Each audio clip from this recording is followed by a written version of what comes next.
It's time for the Hockey Writers Grindline, a weekly show covering everything Detroit Red Wings. Brought to you by our own iconic top line of Wings writers. Sit back and enjoy The Grind. Hello, everybody, and welcome to another episode of The Grind Line here at the Hockey Writers. I'm your host, Matthew Zator, and as always, joined in by my line mates, Evan Sabourin and Devin Little. Guys, we've been off for a few weeks. It's been almost a month since we've recorded an episode, so I'm hoping that everyone's still going to be watching our show. I'm sure they will. But Devin, how's it going? Has it really been that long already? Yeah. Just after free agency, we had one. Oh man, it's been quite some time. Yeah, happy to be back. Happy to. I know I've been busy over here. I can't speak for you guys, but yeah, I'm excited to be back. Excited to be settled in and ready to talk about some Red Wings again. Let's go. For sure. And Evan, how's it going? Good, man. I missed your guys' faces. You guys age like fine wine. Look at you two. It's looking good, guys. Good to be back. I missed you. I missed you a lot. I'm ready to go. Likewise. Yeah. I mean, we've got some stuff to talk about. There was a bit of news that happened in July that after free agency, I had some contracts signed, no real big free agents signed. I mean, nothing really there, but we got preview stuff we can talk about. We've got some stuff. I know, Devin, you released your top 25 prospect update, so we'll talk a little bit about that. But let's just dive in here and do our one good, one bad, as we always do. It doesn't have to be hockey related because obviously there's not a lot happening, so you can branch out. So Evan, I'll start with you. A good and a bad from this, I guess, past few weeks. The good. I mean, it's kind of nice to take a little bit break from hockey. You know, it's just nonstop all year round, almost for us, what we do in our industry. And you know, it's kind of nice to have a break and look back and, you know, check out on some other things. I've been enjoying the Olympics a lot, which has been really fun. I really love the volleyball, the swimming. It's been great. The bad is there's no hockey to talk about. And there's as much as I said there was good, it's you know, I'm ready to get back into training camp and get going here. So I'm full of crap. I really already miss it. That's on to you, Devin. Like literally though, like I'd say the exact same thing. It's been great. The break from hockey's been fun. Also, when does hockey start again? Yeah, no, same. Honestly, it's funny. Like obviously the Olympics come technically every 2 years, but every 4 years in terms of like the Summer Olympics or the Winter Olympics. And you kind of forget about how much you enjoy them because you have just enough time to forget about them. And then when they come back, it's like, heck yeah, these are awesome. I'm now probably the biggest handball fan I know. So very excited. I learned a new sport from the Olympics this year. And yeah, I guess really the only bad is that it's not the Winter Olympics, so we don't have Olympic hockey to talk about. But I digress. That'll be 2 years from now. Also during the season too, so it's not. It is like I like the Summer Olympics, but Winter Olympics I like a lot more of the events. Like I like watching the beach volleyball. I like watching stuff like swimming. I really enjoy. But I mean, there's so many more events I like watching in the Winter Olympics, and Canada has a lot more of a presence at the Winter Olympics than the summer, even though there are some really good Summer Olympians that get some gold medals. So, overall, it's been fun to watch. But yeah, hockey is the ultimate thing, and it's getting it's really slow. Like there's just nothing happening. No free agents are signing, no trades. I mean, it's just nothing really to talk about, and that's what I hate about it, about the off season. But everyone's up at their cottages and partying now, man. They're not. This is their break, so we're not going to get anything. This is their quiet time. So yeah, for sure, August is usually that, and that's where we have the speculation and the previews and all that fun stuff that kind of gets old after a while. It's like let's get some hockey on TV and stop speculating on what's going to happen and talk about stuff that's actually happening. But on that note, let's do some previews or review, I guess. Top 10 we'll talk about the top 10 prospects. Devin, you released the top 25 update. And there were some changes in your top 10. Most notably, the number one prospect is now different from your midseason update. So run us through that top 10 quickly, and we'll talk about it a bit here. Yeah, well, I guess let's start there. You kind of um, mentioned the big thing there. Simon Edvinsson was at the top of the ranking for pretty much since he was drafted. I kind of got bored of writing him up top, honestly, that we're waiting for him to get promoted and whatnot. But yeah, at least in terms of how I do the rankings, players have to be or have to maintain rookie status to be included. That's just a self-imposed thing. Obviously, I think you can still confidently call Edvinsson a prospect, but yeah, for my purposes, if they're not a rookie, then they're not a prospect. So that's why Edvinsson is not number one. But with that being said, number one prospect is still a Swedish defenseman. Axel Sandin Pellikka tops the list. He was ranked number two the last time I ranked them, so he bumped up one spot. It makes it pretty clear I'm a pretty big fan of ASP. I think out of all their prospects, I think he has the biggest chance to be something truly special. And I think we can talk about it a little bit more down as we get into this. But ASP is at top. Number two, I have Marco Casper up from number four the last time around.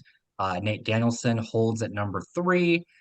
You've got Carter Mazer at number four, up from number five the last time around. I continue to be a big Carter Mazer fan. I think he's one of those guys who's going to be pushing for an NHL spot this season. Number five, the new guy, the most recent top first round pick, Michael Brandstad Nygaard. So he debuts at number five. Number six, you got Albert Johansson. Everybody knows I'm a big AJ guy. He's been at number six for a few rankings now. So obviously expecting a lot from him this season now that he is not waiver eligible anymore. At number seven, you've got Sebastian Cossa. That's where he was last time around. I think he's probably one that you can have a big debate about whether or not I have him too high or too low or whatever. Number eight, I've got William Wallander. He was at number eight last time, so he didn't move. Number nine's Trey Augustine. So two goalies in the top 10. I think that's pretty huge. And Augustine's up from 11, so he's making his top 10 debut. And then rounding out the top 10, I've got Dmitry Bachelnikov, who was ninth last time around, and he drops one spot, but still in the top 10. And just to kind of close this out, I will say out of the 25 I ranked, I think the top 10 is kind of the be really excited about these guys group. Everybody else, varying levels of excitement. But I think these top 10 all have a chance to not just play games in the NHL, but be like, really notable players and maybe move the needle for the Red Wings moving forward. It's a very exciting top 10. There's quite a few guys that you're like, definitely going to be NHLers and could be prominent NHLers too. And yeah, having the two goaltenders in there, it's amazing. And then you've got, the rest of the rankings. You can be excited about a few, and we'll talk a bit about them. Obviously, we're going to talk a lot about those guys throughout the season. But yeah, the top 10 is just a very exciting group that we're going to be. I think we're going to see in Red Wings uniforms sooner rather than later. And it's fun time with prospects, that's for sure. All right, Evan, what do you think about the top 10? Do you agree with what Devin has put out here? What are your thoughts on that? No, dude, I like it. I read the article. I'm really interested to see Buchelnikov. I feel like we just don't know enough about him. We don't get to see enough of him. I mean, I see random clips on Twitter once in a while from some of those Russian feeds, but he's a guy that I'm excited for when he comes over, because he's got some goal scoring prowess. He's got some talent, and I always love those Russians, man. That mystique of those Russians. I'll always be forever. Back in the early 90s when the Russian Five was there and when the Russians first started coming over, I was always so fascinated by them, and I always thought their names were so cool with an off or a takeoff or something. And I'm excited to see what Buchelnikov is. That's one of my biggest ones. But outside of that, I 100% agree with the top 10. And it's an exciting top 10. If you look back to 4 or 5 years ago, what was in the system or in the pipeline, it's It's night and day compared to what it was back then. So you can see that Yzerman is he's doing exactly what he said he's going to do, and he's going to build through this draft, and he's in for the long game.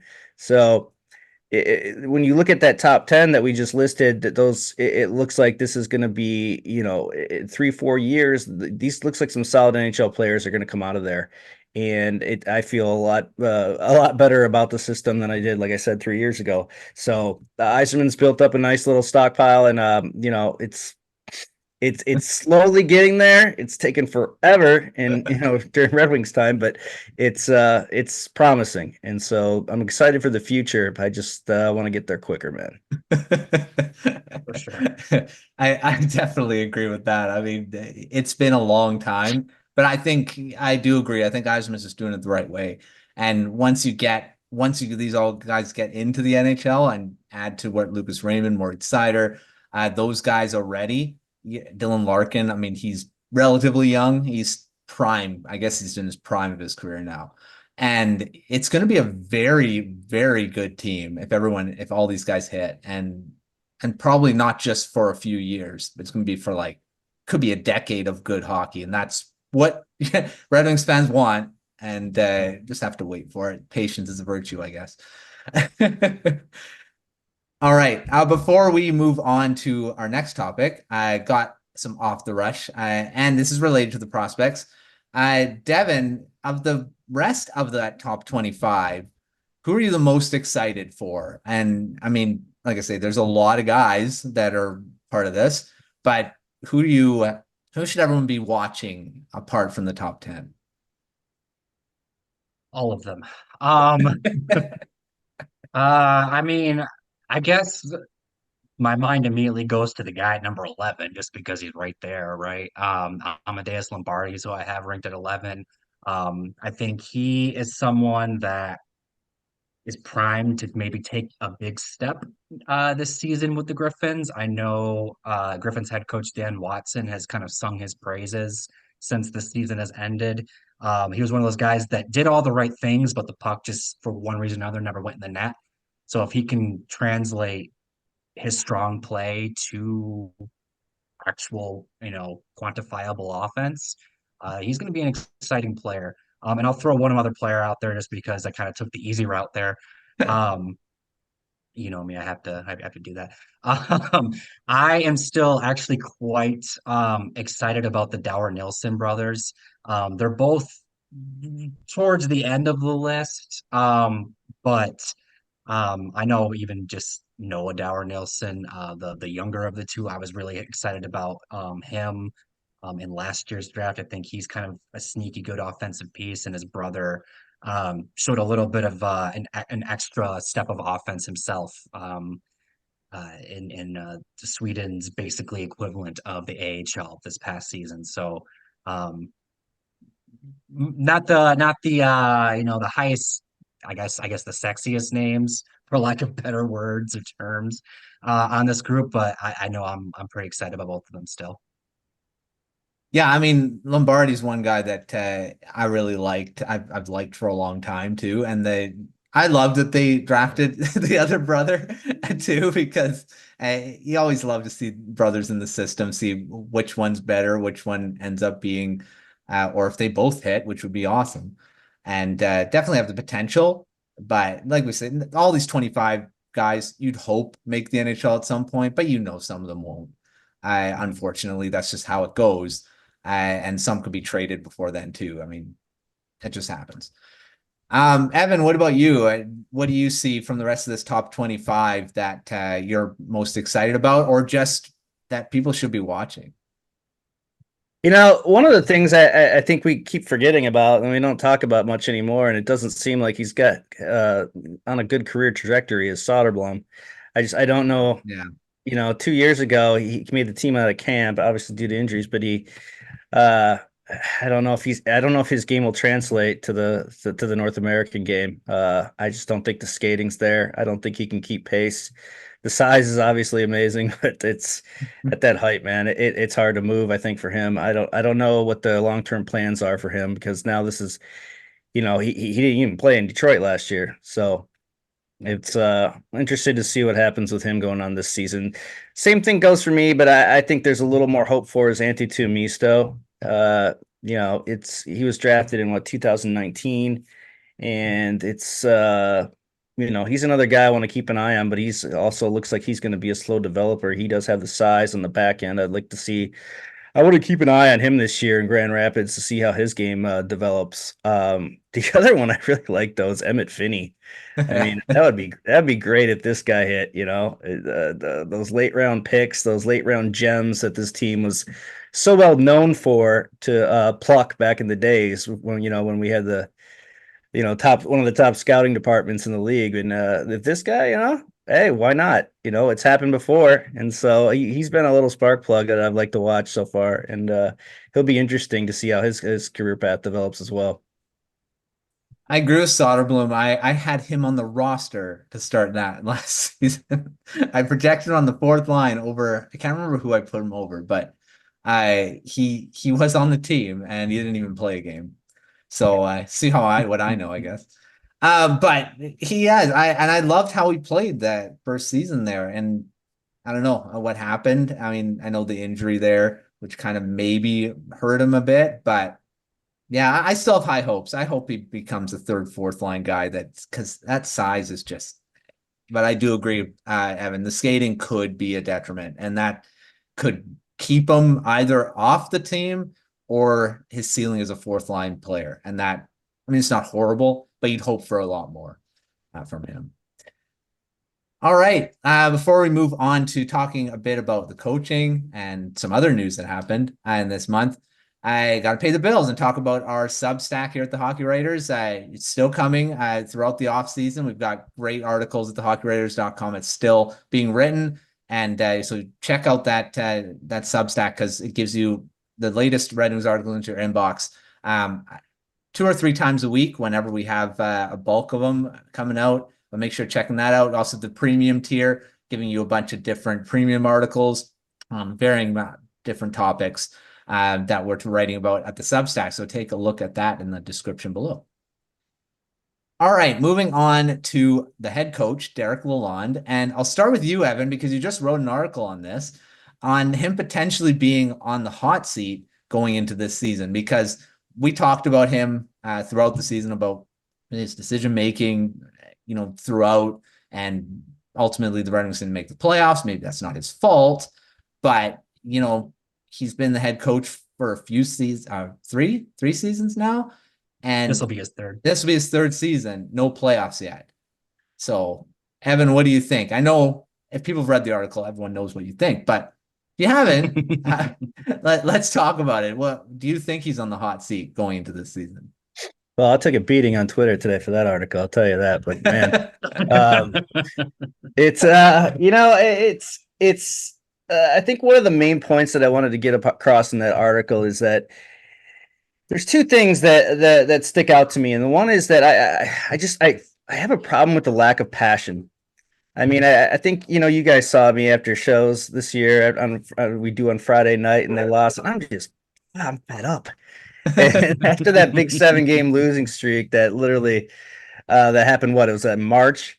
That really we went from here to there, the top to the bottom of the roller coaster. I didn't see any fire out of the guy. He's just so monotonous and he's just so quiet and mellow in these press conferences. And I don't see that passion, that fire. I mean, maybe I'm that guy that likes to see chairs flying. Maybe that's just me. I'm older and I'm old school, and I want to see passion. I just don't. And again, I'll say in the article that I don't know what goes on behind closed doors, but from the kind of persona I see from him, and I also mentioned this too, is that he reminds me a lot of Steve Yzerman. Calm, patience, lead by example kind of things. Not very fiery. Lidstrom wasn't the same either way. Yzerman was not like that way. He's his calm demeanor. I want to see a little more passion out of him. The other thing I know we talked about a lot this season, I didn't really like going into last year, was that, or during the season, was that I think we waited a little too long to get to Alex Lyon, and I know we talked about that on the show a lot. It's like, hey, let's go with Lyon. Let's keep this train going with him. And I just felt like the goaltending wasn't managed properly enough last year. I think they're, early on, they could have gone to Lions sooner. It took a while, but the other thing too that I want to say is that, there's a lot of, I think Yzerman has made some mistakes in free agency. I think there's been a couple players that I guarantee if he could take back, and you look at Justin Hall, that was supposed to be that right shot defenseman that we needed last season, and I mean that's been an absolute abomination of what especially when you consider the money that we're paying him. It's for a guy to sit in the press box making that kind of money, it's just not ideal. And he's still a guy that I can't see as a part of the future of this team. And I always been wondering all summer if that's a guy that they want to buy out. But as well as Yzerman is drafted that we just talked about, there's been some mistakes in free agency. I think the cop deals hindered, what this team was able to go out and do with the amount of money they gave him for a third line center. 5 million plus for a third line center that's not how it works in today's game. And Cop was coming off that great playoff run after being traded to the Rangers, looked great in Winnipeg, but then he just hasn't really panned out here in Detroit, and that's one of the things I'm having a hard time figuring out. So I think Yzerman, especially when this is his hire, this is his guy, this is his friend from Tampa Bay that they won together with. But I also think that, Yzerman's smart enough to realize that, hey, he's made some mistakes, and that might have bought Lalonde some more time with this team. And I mean, the team is the team is moderately improved over the past two seasons as the rebuild continues and goes. And I think a lot of fans get frustrated because, just like me, they want it faster and they want it sooner. 8 years is an eternity in Hockey Town, especially when you consider that, for 25 straight years we were in the playoffs, and there's a good majority of those years that we were a team that was ready to be reckoned with. We were a force. Hockey Town, it was amazing to live through those 25 years and see how this team played out. But I think Yzerman's gonna give him a little more leeway because of some of the signings that didn't turn out as well. So I think he's here to I think he's here for at least another year, unless things go really bad this season. I think if you look at the team on paper right now, I like it a lot better than going into last season. And so I think this team has to make that push again. It's time to see if Lalonde is the voice for this team to take that next step. And if so, so be it. But if it would have to be pretty disastrous, I think, for him to fire him at this point. But again, this is professional sports. It's what have you done for me lately? And so hopefully this team can take that next step. Yeah, and the thing is, I mean, it's only been 2 full seasons, going this third. Is that enough of a sample size to really say? I mean, I know coaches their shelf life seems to be very short lately. I mean, this past offseason and last season, how many coaches were fired? And how many new coaches are in the league coming into this season? There's a lot. I'm able to do a series of them for the Substack. That's how many. I can do enough that it's a series of articles. And it just seems like the turnover is very high. And that's why we're talking about coaches going like Derek Lalonde 2 years in. You're saying, should he be fired already? I mean, is that fair? I don't know. But you say about Yzerman, some of his decisions maybe hindering that. It's not all on the coach. But there are definitely some blame to go around for everyone. And we'll see how this season goes. Devin, what do you think about this? I mean, we've talked about this quite a bit about Lalonde. I know we had almost a whole episode about it already. But do you think he's on the hot seat going into this year? He's on the warm seat, I would say. I think that Evan made a lot of really good points in his article. I know me, personally, I was a little surprised. I know, Evan, you specifically called out 7-game losing streak, right in the thick of their playoff push. When every point was really, every point lost was really magnified. And they're losing against, the Coyotes, I think 2 out of those 7 games, and um, not looking particularly competitive in those games either. And then also, like you said too, they looked more or less lifeless without their captain. And I know you can also say that that shows how important Dylan Larkin is to their team, but also the coach has got to, at some point say, all right, guys, who's going to step up for me? We obviously the captain's not here, but we can't just like, you know, fold. Yeah.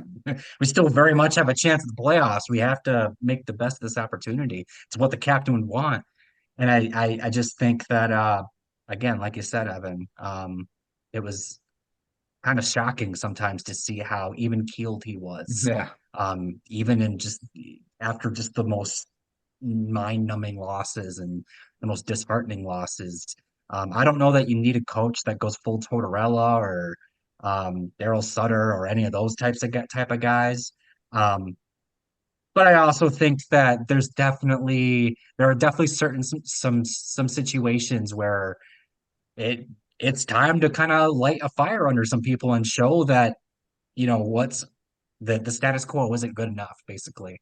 I think that for my part, a thing I've always kind of had issues with Lalonde so far is he's kind of the polar opposite of Jeff Blashill in that Blashill was known for his blender, the Blashill blender.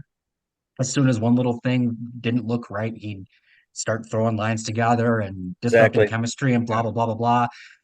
But Derek Lalonde is like the polar opposite. He will stick with things well after it's pretty clear that it's not working. Yeah. And there's definitely a happy medium between those two extremes. I think his first season where he had Sherratt and Seider as the top pairing, and after a month or two, it's like, all right, this clearly isn't working. Let's try something different. And halfway through the season, or maybe even later than that, he finally puts Jake Wallman with Seider, and what do you know? It completely transformed their team, basically. So for my part, I mean, you want to see him just adapt better and show that emotion. And I know some of this can probably be attributed to the fact that it's his first head coaching job. I'm sure, especially that first season, he was kind of learning on the fly. But that was then, the Red Wings at that point in time weren't necessarily expected to be a playoff team. So if the coach was going through some learning pains, it's fine. So was the team. Now we're at a point where we're expecting the Red Wings to not only like make a playoff push, but like probably even get in. They missed by a point last season. So the next step naturally is to make the playoffs. So if they're I'm kind of with you, Evan, where like I do think he gets to finish out his contract unless things go sideways, and probably sideways pretty quickly. Yeah. I think if it's like March and things are starting to go sideways, he probably finishes out the year and then he's dismissed. But if it's like mid to late November and they're just kind of spinning their wheels, I think they might make a change. I don't know who the change would be, but we'll probably talk about that down the road. But for right now, like I said, I think Lalonde's on the warm seat. And the temperature could rise really fast depending on how they start the season. I agree with that. I think this season is a big one. I mean, Eisman made some moves in free agency again that kind of point to that. It's not another rebuilding season. You want to make the playoffs, and this team is definitely possible. With them, we'll talk about the lineup and the defense and all that stuff as we go through the offseason and start previewing stuff. But yeah, I do agree. I think Lalonde's still here but unless something happens big that it's not looking good for the playoffs again, I think there could be a change, but we'll have to just wait and see. Now, Devin brought up a good point there, and it's something I kind of forgot to mention too, is just accountability. And that was kind of a thing that I watch over and over, that, what did we say? What was my definition of insanity? Was doing the same thing over and over and expecting different results. And that was kind of like, we would see players struggle on the ice, and then the next they're still in the lineup. There was no, hey, we want to see someone, hey, get your ass in the press box. let's give someone else a shot or bring up some of the younger kids. I wanted to see accountability, but Devin brought up a great point with that. It's just, we kept running out the same thing over and over. And if it's not working, let's try to switch it up. I think Blashill did that to a point where it was too extreme. And Lalonde doesn't do it to a point of anything. Doesn't even address it at all. So it's two different things, two different coaching philosophies. That was another frustrating part for me last year, seeing some of these guys' struggles and seeing who got, who went and sat in the press box and who didn't. So that was another part that I wanted to spit out there because that really bothered me. And one thing I'll throw, I do agree with the goaltending thing. I mean, that took way too long. Lyon's sitting there doing nothing. He wasn't even in the AHL. He was just sitting around. And your goaltending wasn't good. And what's there to lose? Try this guy. He had a really good season previous year. It took way too long. Yeah, we talked about him, how he went 9-0 down the stretch for the Panthers or whatever. And they started the season last year with 3 goalies on the roster, but he didn't see any time till November. Yeah. So I don't know. I think we clearly saw off the bat that Lyon was going to be more effective than Reimer, and I just wish they would have kind of figured that out a little bit sooner because, when you look back at it now, we only needed one more point. Yeah, one win. That's it. Or an OTL. Yeah, Yep. anything. Yep. Yeah. All right, we got to, of course, touch on a couple quick things. And the biggest one is Joe Veleno. We talked about him being the last thing that needed to be done. Well, not the last thing, but we'll talk about the other ones later. But one of the RFAs, and he was looking like he could have gone to arbitration, but he was set to go to arbitration. They avoided it and re-signed him on a pretty okay deal. 2.275 AAV on 2 years. And Devin, what do you think about that? We've talked again. This is a guy we've talked about a lot on this show over the last few seasons of where he is, what his future in Detroit is. Well, looks like it's going to be 2 years, unless he's traded within the 2 years. But what do you think about that contract for Veleno? It's a little higher than I thought it would be, but also it kind of reminds me of the Zadina contract from a couple of years ago, where it might seem at first like it's a little bit higher than it should be, but if he is even just average for the role he plays, that'll be a good value contract, especially as the cap continues to climb. I think kind of a prevailing sentiment out there is that, regardless of what Joe Veleno could be, 2.2 million is probably the going rate for a 4C now, and it will definitely be the going rate, a year from now. So, obviously would love to see more from Joe Veleno. Still think he has another gear he can get. Don't know if he's going to get it or not, but I think ultimately that's a contract that you can't be too upset about because, obviously not super long term, and in the grand scheme of things, 2.2 million is not really a whole lot of the cap. Coming off 825,000 his last 1 year deal. That one took forever to get signed. I know we were talking about Veleno hasn't signed yet. Why isn't he signed yet? And then it was 1 year. And it was like, oh, okay. He had a career high, 12 goals. Oh, that for that points. Pretty good ice time, a little over 13 minutes. But you'd hope that he maybe gets a bigger role this season. But now with Tarasenko there, maybe, I don't know if he's going to be in the top 6. He's going to have to force his way into the top 6, I think, because they've got, I think, a pretty good top 6 at this point. But yeah.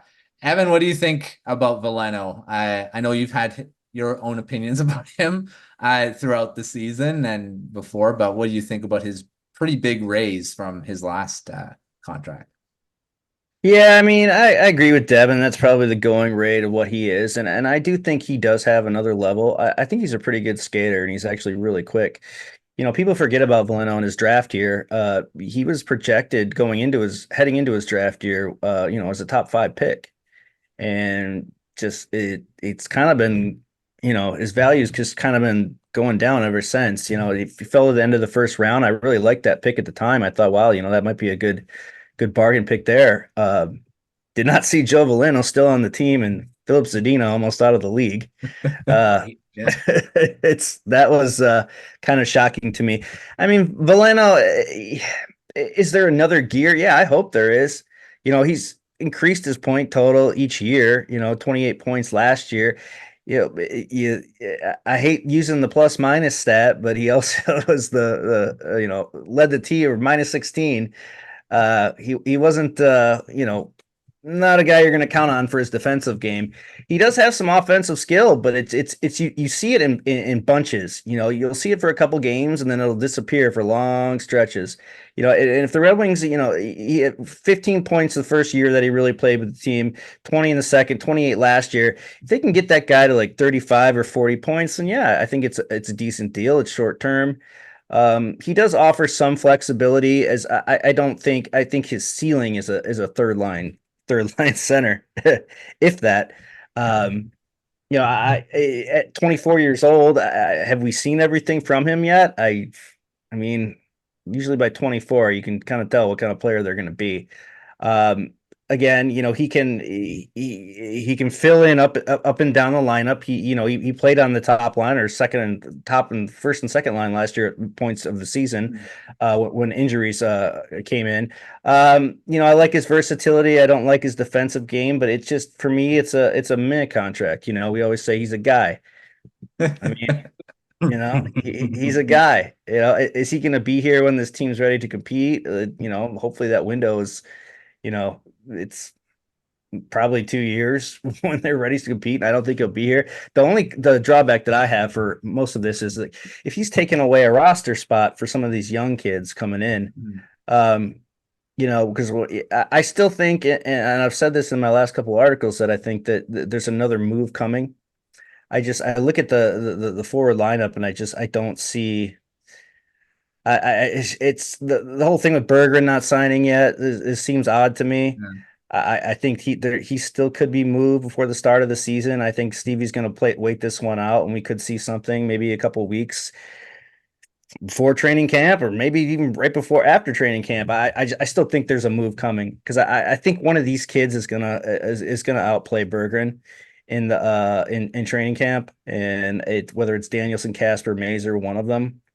But you add Veleno out of the mix, and that takes up another roster spot for him. Mm-hmm. But again, those players, I don't want to see them on the fourth line. Where Veleno, as for now, is I can't see Veleno's got to be the fourth line center, and unless the third lines. All right, to me is Kopp, Rasmussen, and Fisher. Yeah. No, that's not Kopp. No, right now it's Rasmussen, Kopp, Rasmussen, and Berggren. Yeah.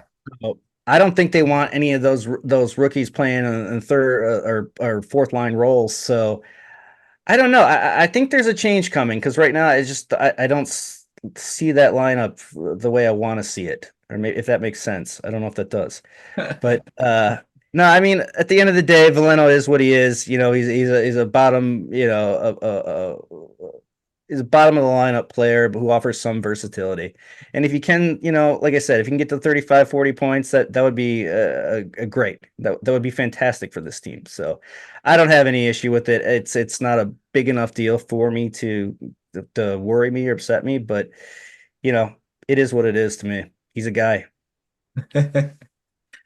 Yeah, he's a guy that I really like as a bottom six guy. I'm not sure about the longevity of being in the top six. Like, he showed some flashes of some good offense, but you have to be good defensively. I know you can say scoring goals, but you need to be good in your own zone. You just have to be in the NHL now. And I mean, Veleno's I like him in the bottom six, and we'll see. But I do agree with the fact of taking away spots from Casper, from Danielson, because while those two guys can be bottom six, you'd hope that they're top six sooner and play at least the third line.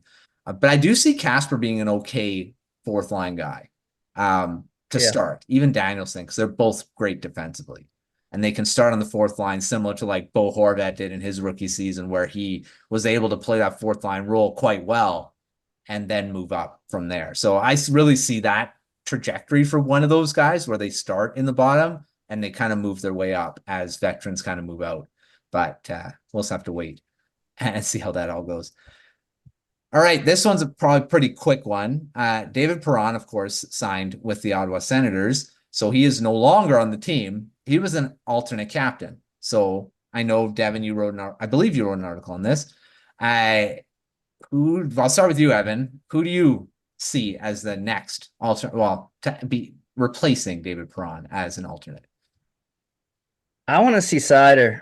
I know you guys might not go that way, and I can also see the argument for Patrick Kane with his experience and all. But Patrick Kane, this team's not going to compete for a cup this year, and probably next year is the year that they start getting somewhat decent into the playoffs, making playoff runs. And I don't know if Kane's going to be around for that. So I don't know if now is the time you go with one of the younger kids. And it's Seider is he's a cornerstone of this franchise. He's a beast back there. He's not afraid to back down. And from just observing him on the ice and in interviews and whatever you see on social media, he seems to have the demeanor, the leadership abilities. He's not afraid to speak his mind. I think you need a player who's a little more vocal and is a little has a little more grit and grease in him. So he's the guy that I would prefer, but again, I could see him going with Kane just because of the experience. I don't think Raymond's ready yet. I mean that's probably where I'm at with that. Yeah, they could go either way. I mean, Kane for one season being an alternate or a couple seasons, I could be okay, especially with the way it's transitioning with the team. So I could see both actually. Going with the young or a veteran. Devin, I know you wrote that article, but if no one knows your thoughts yet, who do you see as the next alternate here? Well, I guess I'll start by saying, so I even ran a poll on social media just to kind of do a pulse check on the fandom, and it does seem like the average Red Wing fan thinks that either Seider or Kane should wear the letter. So I agree. I think you can make very strong arguments for either of them. And when I think about this, I try to think of who has worn that letter in the past. And both Seider and Kane have worn that letter for the Red Wings. For one game, I think both of them. But the fact of the matter is that the team trusted them, or at least, was willing to do that for them. So I have to imagine that they'd be willing to do it again. And then also I do want to throw out Lucas Raymond as well, because choo choo and all that good stuff. And also, what that stretch we were talking about earlier, where Dylan Larkin was out and the team really didn't have a pulse. Lucas Raymond was their pulse. Raymond was really the one that stepped up and was arguably the biggest reason that they were in it until the very last game. He elevated his game when you need players to do that. And that's what you look for in a leader. And then I'll just throw out one more name too, and shout out to the guys over at Hockeytown Rundown, another Red Wings podcast that myself and Tony Wolak, our good friend on this show, was on recently. We actually got to talk about this article I wrote, and we spent a lot of time talking about Michael Rasmussen as a potential alternate captain. So much so that I mentioned him in the article, but I didn't really think too much about. And then as we talked about it on that show, I was like, oh wow, I really hit on something here, didn't I? Because Rath is kind of a really good. He's worn a letter for the Red Wings in the past too. Kind of an unknown thing. I think he's worn it a couple of times. He definitely wore it when they went to Vancouver one time because he's from British Columbia. But he's also kind of a really solid midway point or a midway player between the old guard on the team, the veterans and whatnot, and the younger guys. He's the first player drafted in their rebuild, so to speak. And there's a lot of things just to Rass's story and his journey that I think would make him a good leader. And also, for what it's worth, whenever you see pictures on social media or whatever of the team having group outings, Rass is always there. And I think that Larkin's always there too, and he's the captain. So I think that typically you want to see your leaders be hand-on, not just hands-on, not just on the ice, but also off the ice. And I think that Ras might be that guy. I think the biggest point I wanted to make with that article is that it's not, oh, it's definitely Patrick Kane because he's Patrick Kane. No, there's actually a handful of Yeah. guys that I think would be worthy and deserving of getting that letter stitched onto their jersey. And having said all of that, watch them just roll with Sherratt and Kopp on a full-time basis, and this whole thing was moot. I like that Rasmussen pick. Yeah. I didn't really even consider him, but now when I think about it, like he's got to be the second longest tenured Red Wing, Yeah. behind Dylan Larkin. And he's shown a lot more passion and fire on the ice these past couple of seasons, and I feel like he's one of the most frustrating players for me because I can see where he's like that really useful kind of third line player. I always compare him to Patrick Maroon and those kind of players that you need come playoff time that they're willing to do the dirty work down low. And yeah, I think his first couple of years in the league there was a confidence issue, but I think these last couple of years you've seen him kind of grow and see the confidence grow in him. So that's an interesting pick, and that's something I could get behind. He's really coming to, I think he's figured out his role as a player now. And I mean, he was the first round pick, and there's so much expectation that comes with that. I mean, the production is probably not there for where he was drafted and all that stuff, but I think he's grown into what he is in the NHL, and he's a very useful player. I really like it, how much he's grown over the last few seasons too. And for what it's worth too, I liked your call out there, Evan, about Rasmussen being the second longest tenured player on the team because he is. And I like the idea of having another captain besides Larkin that has been around for the darkest of days. Obviously Patrick Kane's like the new guy on the block out of the entire group we've mentioned here. And he's won Stanley Cups and he's won just about everything you could win in the NHL. And that has value too. But I also think there's value in players that have gone on the journey that the team has gone on over the last few years.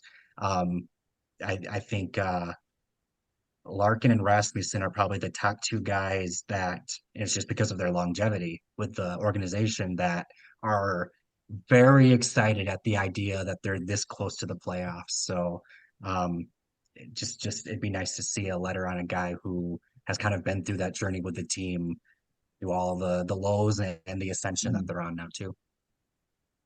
Yeah, we'll see who they pick, but like I say, this could all be moved, and they just pick Kopp and Sherratt and just go with that. But we'll see. All right, quickly before we end the show, there are two major RFAs that have still not signed their extensions yet, and those would be Lucas Raymond and Moritz Seider. We've mentioned both those names on the show already here. And there has been a bit of speculation on what these could look like, and it looks like Seider is leaning towards the 8-year deal, and then you got Raymond potentially on a short mid-bridge, I guess we called it bridge, contract. Evan, what do you see with this? Is that where it's going to go? I mean, it doesn't look like they're going to happen really quickly here. I'm hoping that they both do happen soon, but what do you see it coming down to here? Well, it's interesting because I thought by August 1st this would be all taken care of, and here we are. August 2nd. Yeah, you look at Red Wings social media and everyone's, when's this going to happen? When's this happen? I'm not worried about any of it, to be honest with you. I'm really not. They're not going anywhere. I think they want to be here. It looks like their trajectory is, these guys are stars. I think they're going to be stars. I think Moritz Seider already is a star, and I think Lucas Raymond last year at 22 years old showed us that he's going to be a star as well. So I think it's they're playing the long game with this the contract situations, and it is what it is. It's summertime. Maybe they're just waiting a little bit. I don't know, but I'd like to see them both locked up. As a fan, I'd like to see them both locked up at 8 years now. But before the cap really rises, and then you're really in trouble when you have to pay them. So I'm hoping for 8-year deals for both, men. These guys are this is the future of the team, and I think that's everyone knows that. Guys like these guys don't grow on trees. Yeah. And that's something that one thing, and I don't know if this is going off the grid here, but it's like people, we always talk about people complain about the Red Wings and the rebuild taking forever for so long, and without having draft lottery luck and all that stuff. Well, if you look back at those drafts, it's Raymond at 4 and Seider at 6. I mean, is that bad luck? I mean, there's guys in front of him. I mean, it's Raymond. You could maybe, Lafreniere is starting to come on, and Byfield's is too. Stutzel had a down year, but it's like, I don't know, man. Did we really lose those lotteries? Just because we fell back? Because I'd rather have probably both of them than a lot of the guys that were picked in front of them. So, no, I mean, the Red Wings are in a good place with these guys. The contracts will get done. Again, give me 8 years on both. Give me 10 years on both. Yeah. Why not? And yeah, it'll be done probably. I want to say in the next 2 to 3 weeks. I've got to think it's coming soon here. Yeah. So I see. And Raymond said himself he wants to be here long term. I think it's just a matter of what his agent thinks. That's where it all goes. Where can you get the most money? Let's do the 4 because you're going to be a star. You are a star. So yeah, we'll get bigger money in the 4. That's what they do the bridge. I mean, it's more beneficial. You see what you can do. Devin, what do you think? Is it you think the 8 years for both, or is it a bridge for Raymond? Earlier, late June, early July, when there's all this talk about, maybe signing Steven Stamkos, trading for Jacob Trouba, making this move and that move. I know I was kind of talking myself into thinking that they were both going to get bridged just because you have to create space somehow, and kind of going shorter term on those guys would free up that space for those other guys. But Steven Stamkos is a Nashville Predator, and Jacob Trouba is still a New York Ranger. So, as we're now into August and training camp is really just a month away at this point, I do think it's kind of back on track to be long-term deals. And I do think it's going to be interesting to see what the final terms are, because Yzerman, going back to his days with Tampa Bay, actually has a tendency to bridge players. He bridged Steven Stamkos off of his ELC. It was like a 5-year bridge, so like a longer bridge, but a bridge nonetheless. He gave Nikita Kucherov a 3-year deal off of his ELC.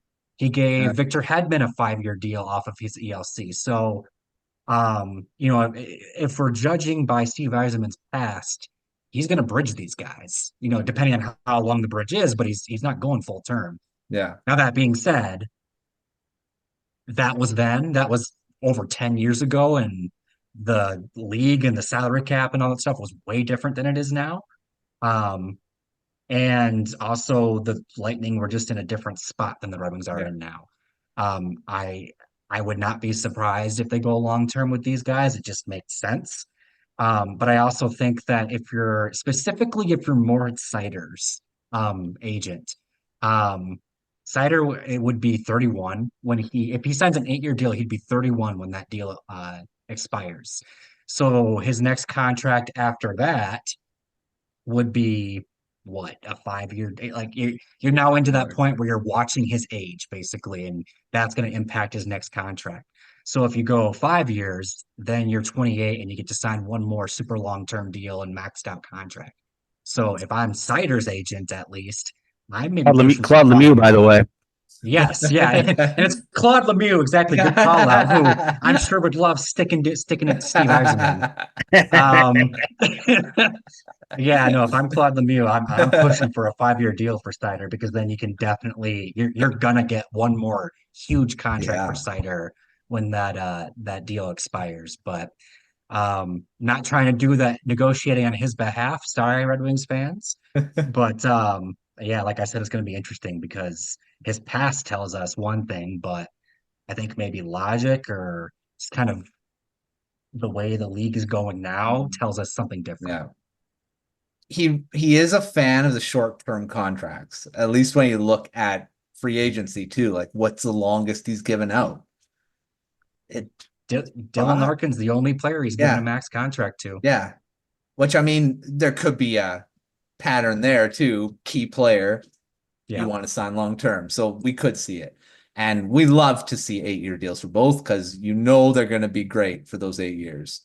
I'll give him the Rick DiPietro deal. What was that, like 20 years? 15 Yeah, years? things that can't happen anymore.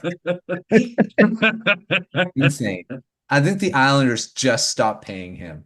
Like, Bobby Bonilla still get paid by the Mets, so I think National Bobby Bonilla Day every year. Oh man. Yeah, I think the Islanders have just stopped paying him.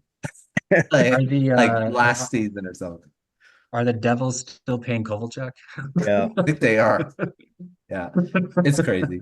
But thanks, Devin, for coming on, talking Red Wings. We had a long break and a longer show, which is very deserving because we were off for a while.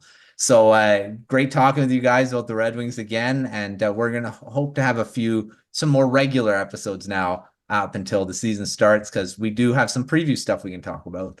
Talk about the lineups, talk about potential stuff like that. So make sure to check out everything at thehockeywriters.com, because we do have articles coming out every day about different things, and everything else at the Substack as well. So check out everything there. But until our next episode, we'll see you on another episode of The Grind. And don't forget to pray for the hip gods. Yes, we need to do that too. Remember.